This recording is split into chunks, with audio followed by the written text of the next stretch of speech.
Hello, আসসালামু আলাইকুম। আমি মাহিদুল হক। আজকে চলে এসেছি আমি হেমায়েতপুর তেঁতুলঝাড়া ইউনিয়নে ছোট্ট একটি গরুর খামারে। এটা দুগ্ধজাত খামার। এখানে এটা নতুন করে আরকি শুরু হচ্ছে। অনেক ছোট একটা খামার। তারা মাত্র শুরু করেছে। কিছু গরু এবং সাথে ষাঁড় গরুও আছে কোরবানির উপযোগী করে তোলার জন্য বেশ কিছু গরু তারা রেখেছে। খামারটির চারদিকের পরিবেশ খুবই সুন্দর। পাশে ছোট্ট একটি খাল। খালটির ওই পাশে দেখা যাচ্ছে বেশ কিছু উঁচু উঁচু বিল্ডিং। তো মাঝখানে শুধু পানি এবং কুয়াশা কুয়াশা একটা ভাব, যেহেতু শীতের দিন চলে আসছে। তো দেখতে বেশ সুন্দর লাগছে। তো চলুন আমরা গরুগুলো দেখি।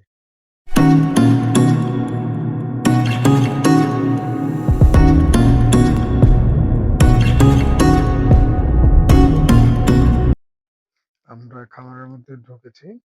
আমাদের সাথে ছিলেন খামার মালিকের বড় ভাই গগন মোল্লা। তো ওনার ছোট ভাই হচ্ছে রতন মোল্লা। তো ওনাদের খামার। এগুলো হচ্ছে গাভী গরু বেশ কয়েকটি দেখতে পাচ্ছেন। সুন্দর সুন্দর গরু। তো খামারটা এখনো পরিপূর্ণ হয়নি। হবে, তারা শুরু করতেছে। কিছু সুন্দর সুন্দর বাছুরও আছে দেখতে পাচ্ছেন। সাথে ওই পাশে বেশ কিছু ছোট ছোট ষাঁড় গরু আছে, যেগুলো এইবার কুরবানিদের জন্য তারা প্রস্তুত করতেছে। দেখতে পাচ্ছেন সুন্দর সুন্দর গরু। এগুলো তারা কোরবানির জন্য প্রস্তুত করতেছে। কোরবানির 2025-এর জন্য। তো সামনে আরো বেশ কিছু সুন্দর সুন্দর ভিডিও নিয়ে আসবো। তো সেই পর্যন্ত সবাই ভালো থাকবেন।